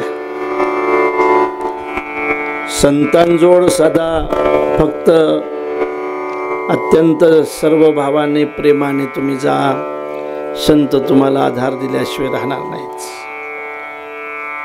आळंदीला 1917 साली स्वानंद सुखनिवासी जोग महाराजांनी जी संस्था स्थापन केली, त्या संस्थेमध्ये तुम्हाला जर जायचं असेल, वय विचारतात, तुम्हाला गाव विचारतात, तुम्हाला तालुका विचारतायत, तुम्हाला जिल्हा विचारतात, पण चुकूनही तुमची जात विचारत नाहीत. लक्षात ठेवा.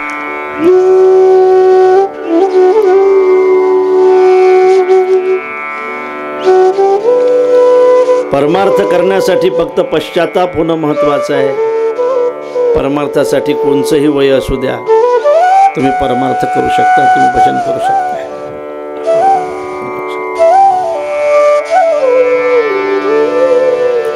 तुमचं वय काय महाराज?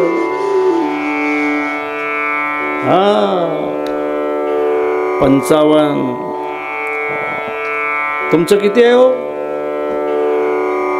72 वर्ष.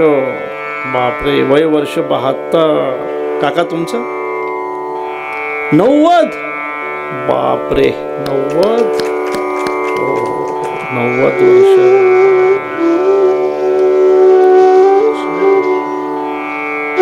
तुझं वय काय रे कॅमेऱ्यावाला? 98. 28 वर्ष.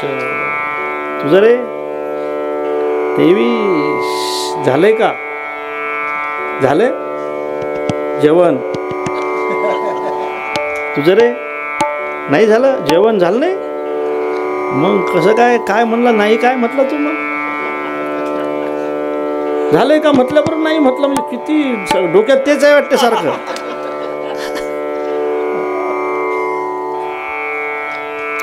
कोणचंही वय असू द्या. आजी काय वय आता? वय काय माहित नाही, तरी 25 असेल.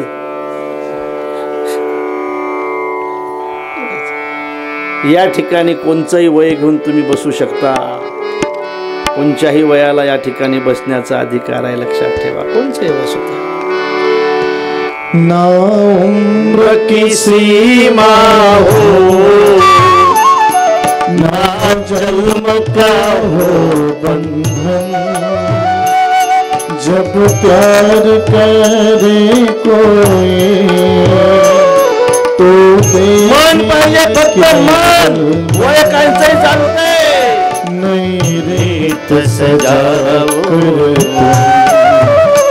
मेरा गीत अमर कर दो, मेरे गीत सजाओ तुम, मेरा गीत अमर कर दो.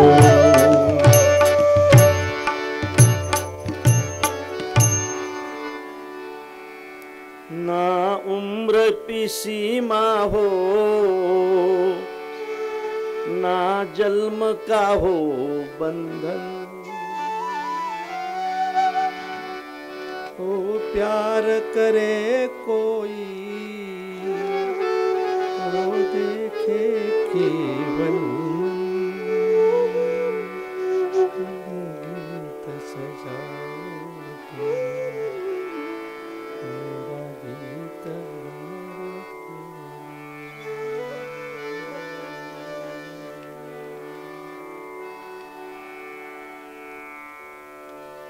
कोण्याही वयाची माणसं चालतायत कथा ऐकण्यासाठी, कसेही चालतात. सकाळी जरी दारू सोडली ना तरी दुपारी चालतात, फक्त नंतर घ्यायची नाही.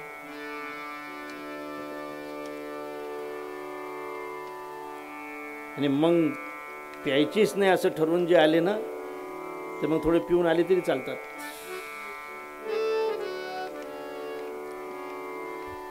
ना उम्र की सीमा हो ना जन्म का हो बंधन,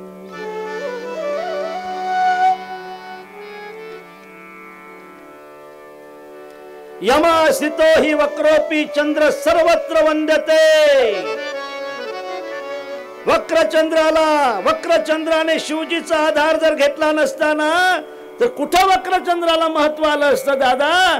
पूर्ण चंद्रालाच महत्व द्यायला तयार नाहीत लोक, तर वक्रचंद्राला कसं महत्व देतील. पण त्या चंद्राने शिवजीचा आधार घेतला. शिवजीने सुद्धा वक्र असूनही त्याला आपल्या डोक्यावर धारण केलंय. आणि म्हणूनच लोक पौर्णिमेच्या चंद्राकडे पाहतही नाहीत आणि चतुर्थीच्या चंद्राची पूजा केल्याशिवाय जेवण करत नाही. मोठं होण्यासाठी आधार घ्यायची इच्छा असेल तर माझ्या स्वामीचा आधार घ्या.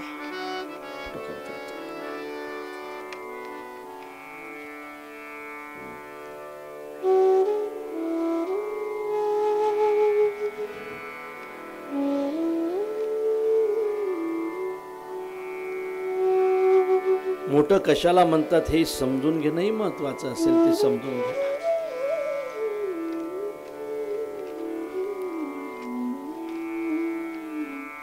आणि म्हणून यमाश्रितो हि वक्रूपी चंद्र सर्वत्र वंद्यते. आणि म्हणून श्री गुरुला शिवजीची उपमा देतात आणि गुरुवंदना करतायत. सीताराम गुणग्राम पुण्यारण्य विहारिनो वंदे विशुद्ध विज्ञानो कवीश्वर कपीश्वरो.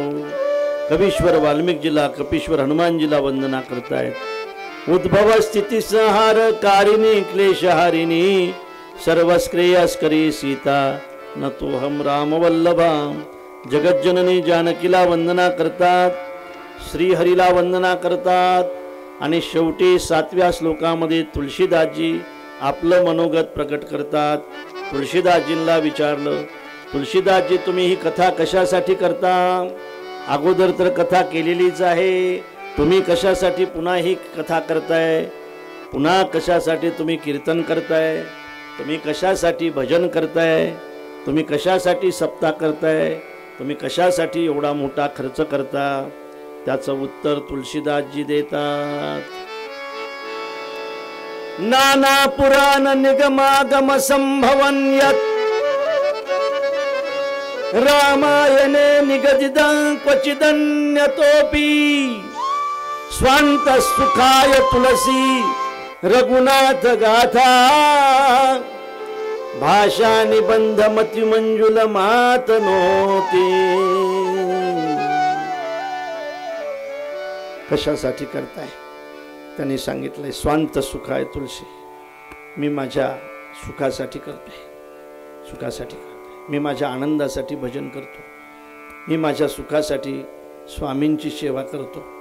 रोज मंदिर झाडताय हो तुम्ही स्वामीचं, कशासाठी झाडताय?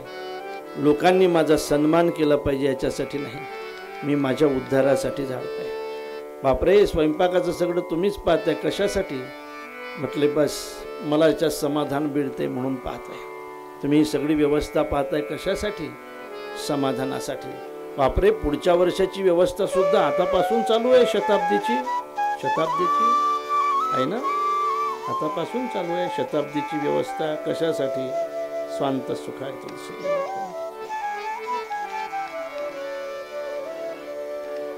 गायन कशासाठी? सुखासाठी. परोपकार कशासाठी? आपल्या कल्याणासाठी. दुसऱ्यासाठी करत असाल, मानासाठी करत असाल, मान मिळेल पण मुक्ती नाही भेटणार. परोपकाराने मुक्ती भेटली पाहिजे, ती भेटावी असं जर असेल तर मानाची अपेक्षा करू नका, करत राहा. स्वांत सुखाय तुलसी, स्वांत सुखाय तुलसी.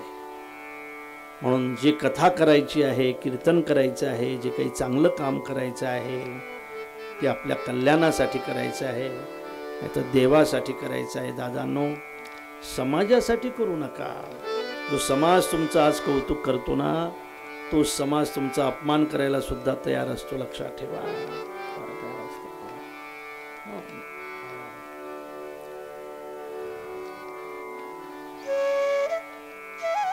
आपल्या आनंदासाठी करा, आपल्या सुखासाठी करा. आणि म्हणून तुलसीदासजींना विचारलं, तुम्ही कशासाठी कथा करताय? तुलसीदासजी म्हणतात, स्वांत सुखाय तुलसी रघुनाथ गाथा. स्वांत सुखाय तुलसी रघुनाथ गाथा. मी माझ्या सुखासाठी, आत्मसुखासाठी करतो, मी माझ्या आनंदासाठी कथा करतो, नाही का?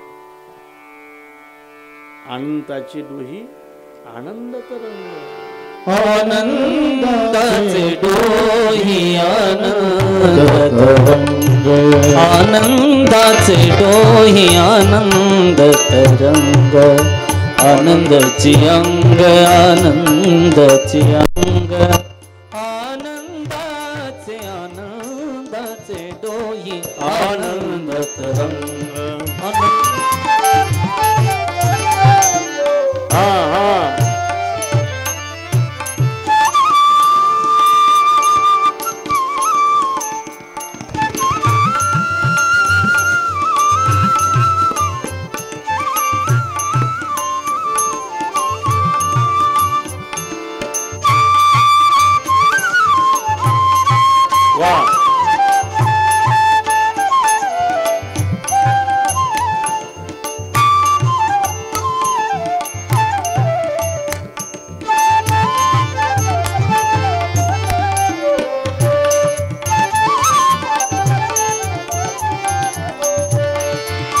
काय सांगू झाले कायची बाई, काय सांगू झाले कायची बाई, पुढे चाले नाही, पुढे चाले नाही. आवडीने आनंदाचे डोही आनंद तरंग, आनंदाचे डोही आनंद तरंग, आनंदाची अंग, आनंदाची अंग, आनंदाचे आनंदाचे डोही आनंद तरंग, आनंदाचे डोही आनंद तरंग, आनंद तरंग, आनंद तरंग.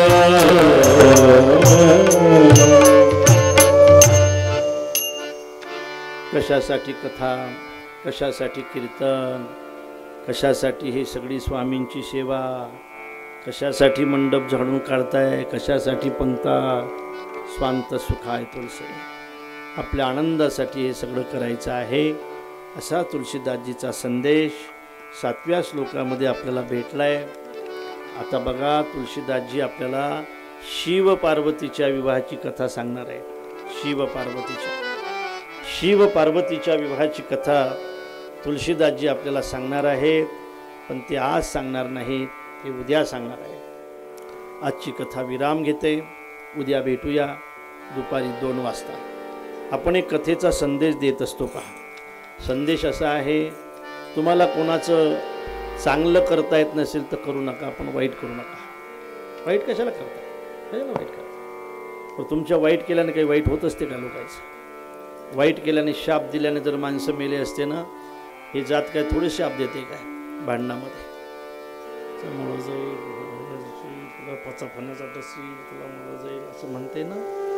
2-4 पाठवून द्यायच्या सीमेवर पाकिस्तानसाठी, मेलं पाकिस्तान. असं काय होत नाही. मला असं वाटतं की आपल्या शापाने जर दुसऱ्याचं वाईट होत नसेल तर कशाला शाप द्यायचा? चांगलं करता येत नसेल तर करू नका. पण रामकथेचा संदेश आहे, कुणाचं वाईट करण्याच्या भानगडीत पडू नका. गाडी वाजवा.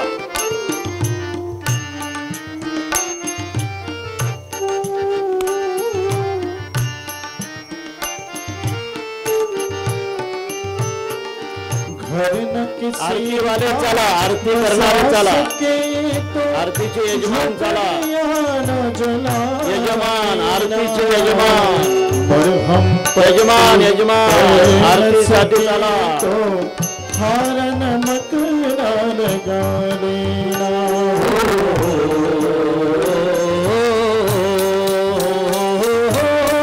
दीपक बन के जल न सके तो अंधियारा भी मत करना।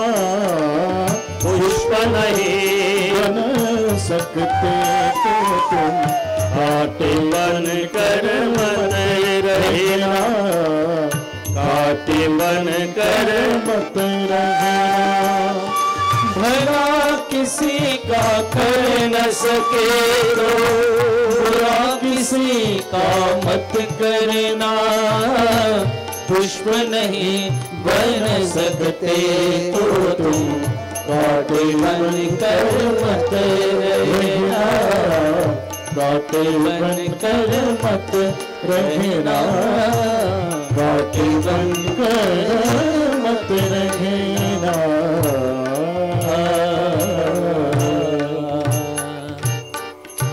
तुझा विसर्ग गुणगायन आवडे हेची माझी सर्व जोडी, माझी सर्व जोडी हेची माझी सर्व जोडी। न लगे पुण्यानी संवरा संत संग देई सदा, संत संग देई सदा। तुका म्हणे गर्भवासी सुखे घालावे आम्हासे, घालावे आम्हासे सुखे घालावे आम्हासे। गुण गाईन आवेणी हीची माझी सर्व जोडी, माझी सर्व जोडी हीची माझी सर्व जोडी। आरती श्री रामायण जी की, कीर्ति कलित ललित सियापैकी। गावत ब्रह्मादिक मुनि नारद, वाल्मीक विज्ञान विशारद। शुक सनकादि शेष सारद, बरन पवन सुत के। आरती श्री रामायण के। गावत वेद पुराण अष्टादश, शव शास्त्र सब ग्रंथ को रस।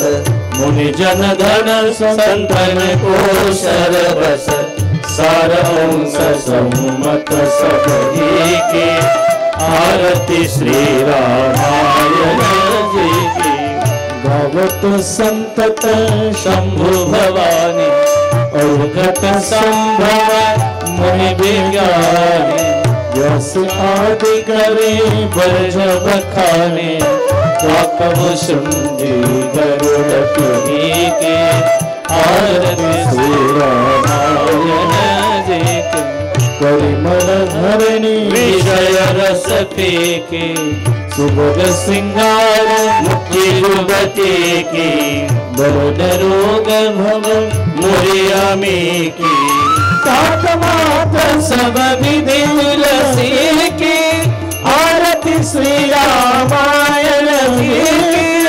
कीर्ति कलित ललित सियापैकी की। आरती ज्ञान राजा महाकैवल्य सेवती साल संत। मन वेदला माझा आरती ज्ञान राजा। रूप विज्ञान जगे हित येती दोन्ही अवतार पांडुरंग। नाव ठेविले ज्ञानी आरती ज्ञान राजा। महाकैवल्य तेजा सेवती साधु संत। मन वेदला माझा आरती ज्ञान राजा। गय बोले विश्व ब्रह्मच के राम जनार्दने। हरित कच ठेले आरती धन राजा। कैवल्य तेजा सेवती साधु संत। मन वेदला माझा आरती धन राजा। आरती तुकारामा स्वामी सद्गुरु धामा सच्चिदानंद मूर्ती। आय राघवे आम्हा आरती तुकारामा। राघवे सागरात पाषाण तारिले कैसे तुको वायो। अभंग रक्षे आरती तुकाराम स्वामी सद्गुरु रामा सच्चिदानंद मूर्ती हरे दाखवे आरती तुकाराम तुकिता तुलनेसी ब्रह्म तुकासे आले मनोनी रामेश्वरी चांदी मस्तक आरती तुकाराम स्वामी सद्गुरु रामा सच्चिदानंद मूर्ती हरे दाखवे आरती तुकाराम आरती चिन्मय स्वामी